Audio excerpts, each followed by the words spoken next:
Good afternoon, everybody. Welcome to the last session of Track 2 today, on day one of the conference. It's good to see so many of you joining us this afternoon. In this session, we're going to hear all about learning evaluation. And the way that our session will work today is that we're going to hear from our two speakers. They're going to give us some information about how they are involved in the process of learning and evaluation, how it works for them and their business. And then at the end of that process, we're going to have a great Q&A session, open it out to the floor so that you can really delve into their expertise and ask them all sorts of questions and basically put them on the spot. And that's how we're going to work today. So without any further ado, I'm going to stand down and pass over to our first speaker, which is Phillip Price. Here we go. Can't wait to be put on the spot later. Hi, I'm Phil Price, Manager of Development Administration for Peugeot Citroen UK. Our business challenge. Our background in the UK, we have 12,000 delegates across both brands being Peugeot or Citroen, soon to be DS because we're splitting the brands out, across 500 geographical sites nationwide. Our historical focus was on attended learning, and we had 4 regional training facilities in the UK. We now only have 1. We suffered from poor attendance and high dealer costs. We had problems with challenging, we couldn't communicate with the network properly across 500 sites, 12,000 delegates. It was a big problem for us. We had absolutely zero flexibility in meeting those people's needs. So our solution was to build a virtual academy. As I mentioned, we did go from 4 sites to 1, and we needed to improve the way that we spoke to people in real time on a regular basis. So we built the virtual academy. It's a completely integrated system within the Coventry office. There are no contractors. It's all done by people internal to the business. We don't outsource any of the stuff that I'm going to show you here. So we've got virtual classrooms now. We're able to do high definition broadcasts. We've built our own Academy App Store, and we've built our own Academy TV channels. So we have a Peugeot, Citroen and a DS TV channel, and within there we have after-sales, sales, service and all the vehicles that we build. So I've got some little films behind it. I'll just give you a bit of an idea as to what that means. So I'm going to rely on my technical man now to play the virtual classroom.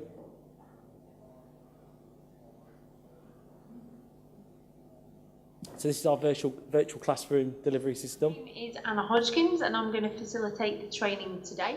So what is the definition of negotiation? You can see that in order for negotiation to be successful, there needs to be high consideration for your customer. It is £250 difference, that's right. And now for the small amount. For example, match 1 of column 1, select either A, B, C or D. Are you happy to go ahead and place the order with a half tank? Yeah, that would be great, thank you. Fantastic, we have a deal then. That brings the end of the course to a close. I'll be back again this afternoon at 1 o'clock for VS04 part. So essentially we matched all of our attended training. We've got a sales syllabus, an after-sales service and parts syllabus and a management syllabus. We matched every attended training course to a virtual delivery option now. So you can either come on the attended course to Coventry, or you can do exactly the same with the same trainer virtually across 4 modules.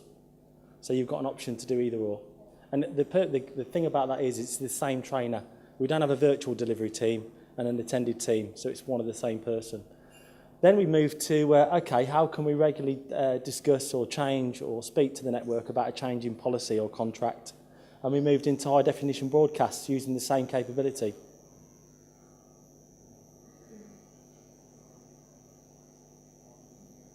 Good morning and welcome to this Q3 broadcast. Here I've shown you a little graph where the manufacturers who are losing share and the manufacturers that are gaining share. I'll hand you over to Morgan, who's going to talk about some of the marketing activity we've got planned for the next 3-month period. We discussed that the level of dealer marketing spend on free weight in Q1 could have been...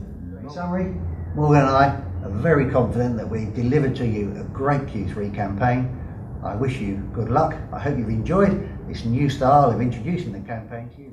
So those 2 people there, that's the brand director for Peugeot and the marketing director who are now using this facility to talk to the network. And then we started building our own apps using, again, the same assets, video production, etc., etc. So we've built our own app store on our LMS now. Can we play that one? Cheers.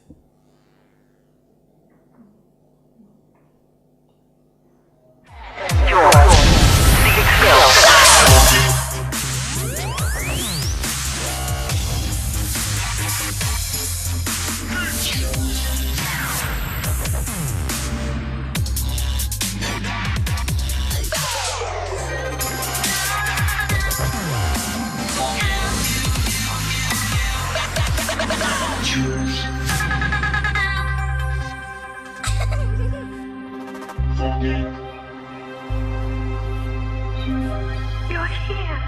Will you kiss me now? What are you doing here? You have no right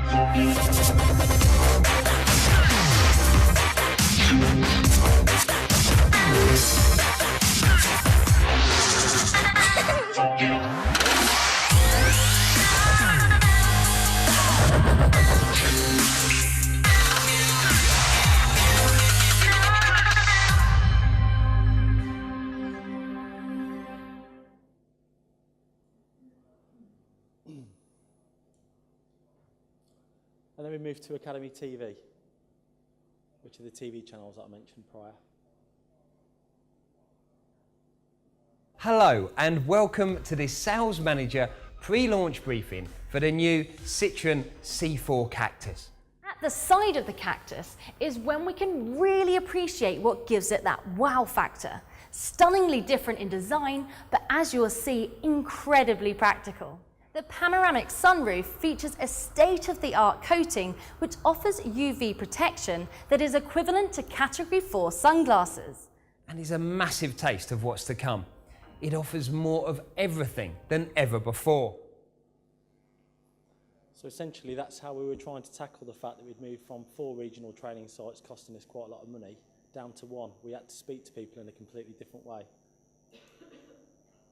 So our outcomes are, launched in 2013, we delivered 32% of our training virtually using some of those assets and a combination of all. In 2014, that's rose to 64%, which has given us 4,000 additional training opportunities to our network over and above what we had prior. We've increased our qualification rates by 14% because it's more accessible to become qualified, which is great. And we've estimated savings to PSA over that period of £2.5 million. I think it's a lot more than that when you start taking into consideration that a lot more of the directors are using it now to talk to the network. They used to have breakfast meetings in hotels. They don't do that anymore. They use this facility. We've gone global now. We do virtual training in Scandinavia, Russia, Latin America. The whole virtual piece that I mentioned there now is the only way that our Russian training facility delivers training now. They don't do any face-to-face training. They only use this. Russia's across 3 time zones and they had 1 training centre in the middle. So they just literally adopt all of those options now for delivering training in Russia. So just a couple of case studies to show how this kind of builds value back in. Sorry.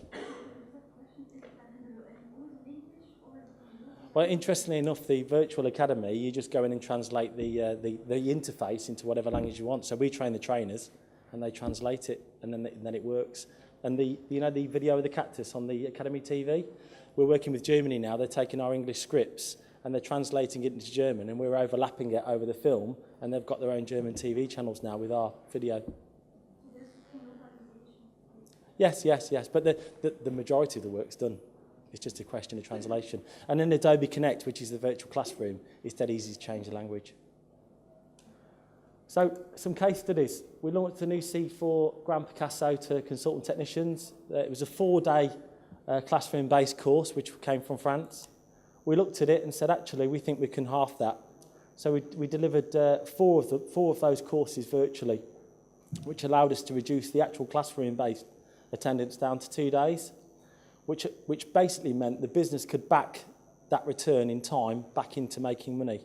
So as a consultant technician, he makes about £90. That's what he makes for his business. So if you culminate that £90 back into the 13 hours across all the people that came, it was several £100,000 worth of money back into the business, which ultimately will mean that they're more productive and more profitable. And less time away from their working environment benefits all staff. when they're coming to a training facility for 4 days, they don't actually get paid any time bonus. So guess what? They don't want to come on training. And we had no impact on the quality of our learning. Fleet after sales come to speak to us. We sell a lot of our vehicles out to different fleet customers, and we had a particular issue with one fleet customer that we sold a lot of units to. We weren't meeting their KPIs. Their previous way of coaching the dealers was to send out one coach who could talk to probably 6 to 10 people a day. In their particular league table, we were 22nd out of 24 in CSI. So these were people that weren't happy with the level of service at the dealer for having a fleet vehicle. We were earning 87% of our bonus for Motability, and our return rate in terms of telephone calls back to you if you had an issue was 19 minutes, and the window was 15. That was their biggest problem. We weren't getting back to the customers quick enough. So we deployed the virtual academy using some of those assets on this to train the network. And this is what we did. We delivered the virtual training facility, the virtual delivery solution to 60 people per day over 6 weeks. You can see we moved from 22nd to 15th. We actually increased our learning potential by 3% on Motability, and you can see what we did to the response time. That response time now is one of the best in terms of their response rate for all the manufacturers that are used. And that was using the virtual academy to deliver those solutions.